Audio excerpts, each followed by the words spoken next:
তেহরানে অনুষ্ঠিত খামেনির জানাজার শোকানুষ্ঠানকে ঘিরে আবারও আলোচনায় উঠে এসেছে মধ্যপ্রাচ্যের জটিল ভূ রাজনীতি।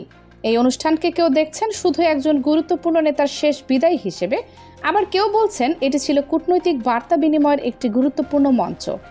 বিশেষ করে অনুষ্ঠানে কোরআনের বিভিন্ন আয়াত তেলাওয়াতকে ঘিরে সামাজিক যোগাযোগ মাধ্যম ও বিভিন্ন বিশ্লেষকের মধ্যে শুরু হয়েছে ব্যাপক আলোচনা।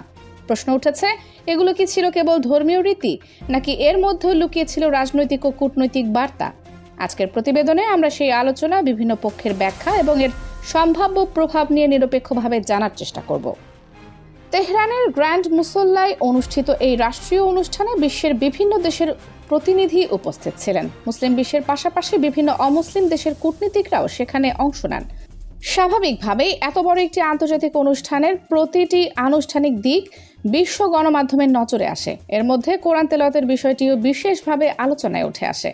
সামাজিক যোগাযোগ মাধ্যমে ছড়িয়ে পড়া বিভিন্ন ভিডিও ও বিশ্লেষণে দাবি করা হয়, অনুষ্ঠানের বিভিন্ন পর্যায়ে তেলাওয়াত করা আয়াতগুলো আগত প্রতিনিধিদের দেশ, তাদের পররাষ্ট্রনীতি এবং মধ্যপ্রাচ্যের সাম্প্রতিক ঘটনাবলীর সঙ্গে মিল রেখে নির্বাচন করা হয়েছিল। তবে এই দাবির পক্ষে আনুষ্ঠানিকভাবে প্রকাশিত কোনো পূর্ণাঙ্গ ব্যাখ্যা বা নিশ্চিত তথ্য সামনে আসেনি।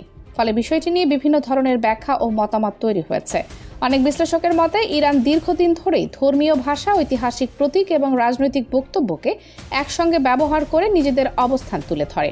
তাদের দৃষ্টিতে কোরআনের আয়াত শুধু ধর্মীয় পাঠ নয়, বরং ন্যায়, অন্যায়, প্রতিরোধ এবং নৈতিক অবস্থানের প্রতীক হিসেবেও ব্যবহৃত হয়। অন্যদিকে সমালোচকদের বক্তব্য, নির্দিষ্ট প্রমাণ ছাড়া প্রতিটি আয়াতকে কোনো বিশেষ দেশের বিরুদ্ধে বার্তা হিসেবে ব্যাখ্যা করা ঠিক নয়। বিশেষ করে সৌদি আরবকে ঘিরে আলোচনা সবচেয়ে বেশি হয়েছে। কিছু বিশ্লেষক দাবি করেন, সৌদি প্রতিনিধি দলের উপস্থিতির সময় যে আয়াত তেলাওয়াত করা হয়েছিল সেটিকে অনেকে প্রতীকী বার্তা হিসেবে দেখছেন। তবে এ বিষয়েও ইরানের পক্ষ থেকে আনুষ্ঠানিকভাবে এমন কোনো ব্যাখ্যা দেওয়া হয়নি যে নির্দিষ্ট দেশের জন্য নির্দিষ্ট আয়াত নির্বাচন করা হয়েছিল। তাই এটিকে নিশ্চিত তথ্যের পরিবর্তে একটি বিশ্লেষণ বা ব্যাখ্যা হিসেবেই দেখা উচিত। ইরান ও সৌদি আরবের সম্পর্ক দীর্ঘদিন ধরেই মধ্যপ্রাচ্যের রাজনীতির অন্যতম গুরুত্বপূর্ণ বিষয়। কখনো দুই দেশের মধ্যে উত্তেজনা বেড়েছে, আবার সাম্প্রতিক বছরগুলোতে কূটনৈতিক সম্পর্ক পুনরায় স্থাপনের উদ্যোগও দেখা গেছে।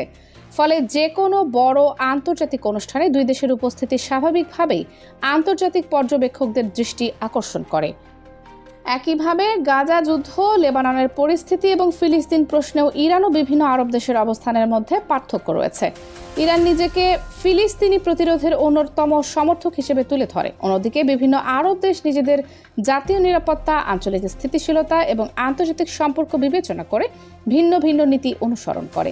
এই ভিন্ন অবস্থানই মধ্যপ্রাচ্যের কূটনীতিকে আরও জটিল করে তুলেছে। অনুষ্ঠানে উপস্থিত অন্যান্য দেশের প্রতিনিধিদের ক্ষেত্রেও সামাজিক মাধ্যমে বিভিন্ন দাবি ছড়িয়েছে। কোথাও বলা হয়েছে তুরস্ককে উদ্দেশ্য করে নির্দিষ্ট আয়াত তেলাওয়াত করা হয়েছে, কোথাও বলা হয়েছে বাংলাদেশ বা ভারতের প্রতিনিধিদের উপস্থিতিতেও বিশেষ আয়াত পাঠ করা হয়েছে।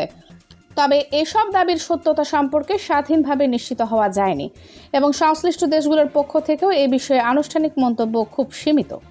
বিশ্লেষকদের একাংশ মনে করেন ইরান বহু বছর ধরেই প্রতীকী কূটনীতিকে গুরুত্ব দিয়ে আসছে। ভাষণ, স্মরণসভা, ধর্মীয় অনুষ্ঠান কিংবা জাতীয় দিবস, এসব মঞ্চকে তারা নিজেদের রাজনৈতিক অবস্থান তুলে ধরার সুযোগ হিসেবে ব্যবহার করে। আবার অন্য বিশ্লেষকদের মতে সামাজিক যোগাযোগ মাধ্যমে অনেক সময় ঘটনাকে অতিরঞ্জিত করে উপস্থাপন করা হয়, যার ফলে বাস্তব ঘটনা ও জনমতের মধ্যে পার্থক্য তৈরি হয়। আন্তর্জাতিক রাজনীতিতে প্রতীকের গুরুত্ব নতুন নয়। একটি বক্তব্য, একটি ছবি, একটি করমর্দন কিংবা একটি ধর্মীয় উদ্ধৃতিও অনেক সময় কূটনৈতিক আলোচনার বিষয় হয়ে ওঠে। কিন্তু প্রতিটি প্রতীকের অর্থ সব পক্ষ একইভাবে ব্যাখ্যা করে না। তাই কোনো একটি ঘটনার একাধিক ব্যাখ্যা থাকা অস্বাভাবিক নয়। এই পুরো ঘটনায় সবচেয়ে গুরুত্বপূর্ণ বিষয় হলো তথ্য যাচাই। কারণ বর্তমান ডিজিটাল যুগে একটি ভিডিও বা একটি ছোট ক্লিপ কয়েক ঘন্টার মধ্যেই কয়েক কোটি মানুষের কাছে পৌঁছে যায়। কিন্তু সেই ভিডিওর প্রেক্ষাপট, সম্পূর্ণ বক্তব্য বা আনুষ্ঠানিক ব্যাখ্যা অনেক সময় মানুষের কাছে পৌঁছায় না। ফলে বিভ্রান্তি তৈরি হওয়ার সুযোগ থেকে যায়। মধ্যপ্রাচ্যের বর্তমান বাস্তবতায় ইরান, সৌদি আরব, তুরস্ক, মিশর, সংযুক্ত আরব আমিরাত এবং অন্যান্য আঞ্চলিক শক্তির মধ্যে প্রতিযোগিতা যেমন রয়েছে, তেমনি প্রয়োজনের সহযোগিতার ক্ষেত্রেও তৈরি হচ্ছে। তাই কোনো একটি অনুষ্ঠানকে ঘিরে তৈরি হওয়া প্রতিটি আলোচনাকেই তথ্যের আলোকে বিচার করা জরুরি। সব মিলিয়ে তেহরানের এই অনুষ্ঠান শুধু একটি রাষ্ট্রীয় বিদায় অনুষ্ঠান হিসেবেই নয়, বরং আন্তর্জাতিক রাজনীতি, ধর্মীয় প্রতীক এবং কূটনৈতিক ব্যাখ্যার একটি আলোচিত উদাহরণে পরিণত হয়েছে।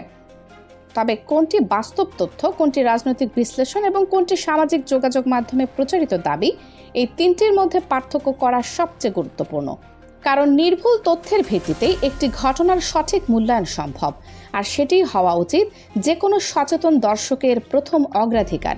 কানিজ ফাতেমা সোমা, 0 টিভি।